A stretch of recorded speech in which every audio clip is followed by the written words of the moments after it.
పింఛం విప్పిన నెమలికి మల్లె తొలకరి జల్లుల మేఘం మల్లె అలజడి హృదయం మాడిన కూచిపోడి రంగుల దిద్దిన బొమ్మకు మల్లె కవితలు వద్దిన పుస్తక మల్లె సంతోషంలో ముద్దుగా ఈ అమ్మాడి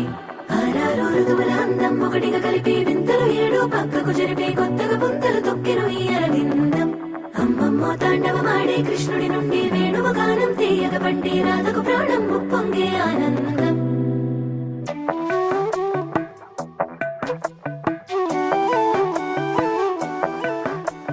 మధురము కదా ప్రతొక నడక నీతో కలిసేలా తరగని కథ మనదే కనుక మనసు మురిసినిలా ఉసురేమో